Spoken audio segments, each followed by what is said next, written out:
Bonjour et bienvenue pour une nouvelle vidéo à destination des petits magiciens. Aujourd'hui, on va continuer la série autour des 5 consciences en vous présentant la conscience émotionnelle.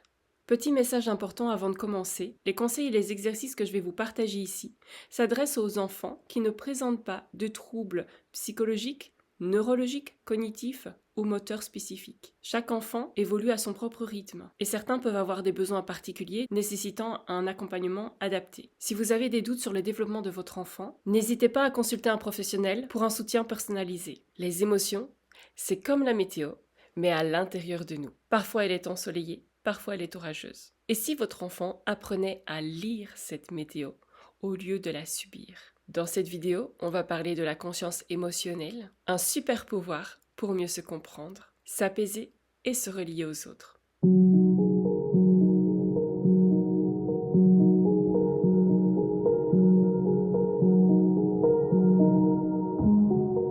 Qu'est-ce que la conscience émotionnelle ? C'est la capacité à ressentir, identifier, nommer et accueillir ses émotions. Elle permet à l'enfant de comprendre ce qui se passe en lui et d'exprimer ce qu'il ressent. Pourquoi est-ce important de développer cette conscience ? Tout simplement parce que les émotions guident nos choix, nos relations, ainsi que notre façon d'être au monde. Un enfant conscient de ses émotions va apprendre à les réguler, à mieux communiquer, à poser des limites et à oser demander de l'aide. C'est essentiel pour construire et développer son intelligence émotionnelle. Quels sont les signes d'un manque de conscience émotionnelle ? L'enfant va éprouver de la difficulté à identifier ce qu'il ressent ou bien il va confondre certaines émotions. Passer d'un état émotionnel à un autre sans comprendre pourquoi. Vivre une explosion émotionnelle, des tempêtes émotionnelles. Se sentir submergé assez facilement par ses ressentis. Nier ses émotions ou bien celles des autres. Alors, quels sont les bénéfices à développer la conscience émotionnelle chez l'enfant ? L'enfant va gagner en clarté intérieure. Il va pouvoir développer son empathie et son auto-empathie. Il va pouvoir apprendre à prendre soin de lui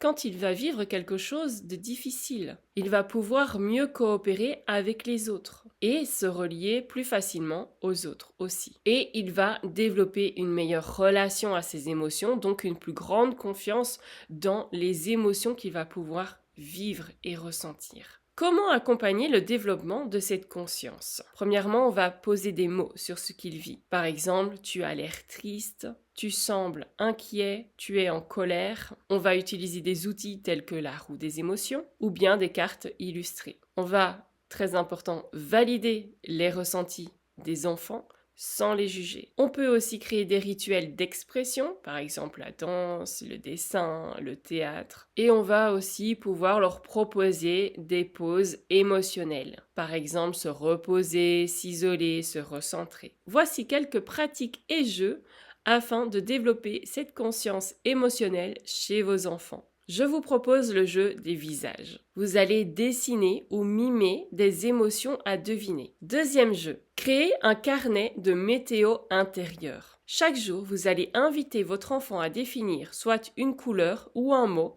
pour l'émotion qu'il ressent. Troisième jeu, fabriquez une boîte à émotions avec des objets qui réconfortent. Faites avec ce que vous avez. Pas besoin d'aller acheter une boîte particulière, à moins que ça fasse partie de votre processus avec votre enfant.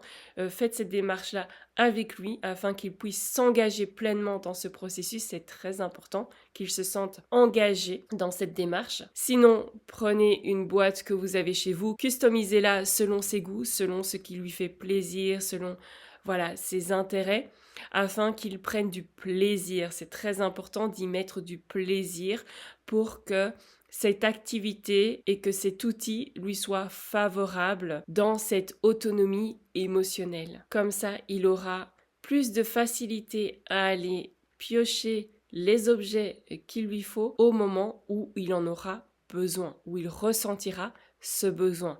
Mais rien que le fait d'effectuer cette démarche-là avec lui, de bricoler, de customiser selon ses goûts, de passer un moment ensemble, de l'inviter à s'engager dans cette démarche-là, favorise déjà en lui cette prise de conscience et amorce ce processus intérieur. Voilà, mais ça se fait au fil du temps, mais c'est déjà un bel amorçage. Autre jeu, inventez des histoires autour d'une émotion. Avec votre enfant, vous choisissez une émotion et vous inventez une histoire autour de l'émotion choisie.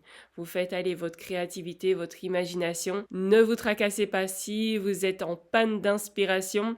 Je vous prépare aussi des ressources pour développer cette faculté et cette capacité-là en vous et de la garder intacte chez votre enfant ou en tout cas de la nourrir. Donc restez bien sur cette chaîne parce que d'autres ressources suivront.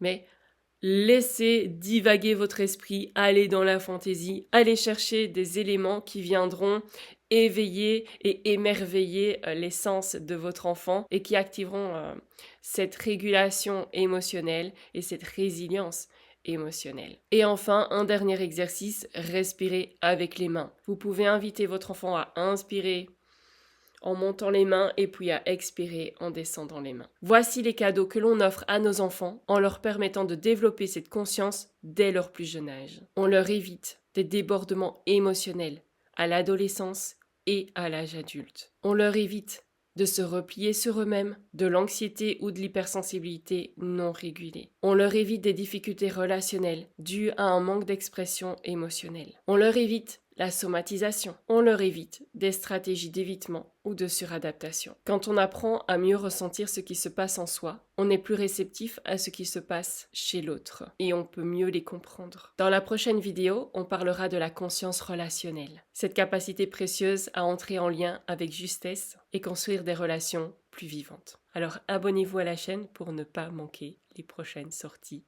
autour des petits magiciens. On se retrouve très vite pour la conscience relationnelle.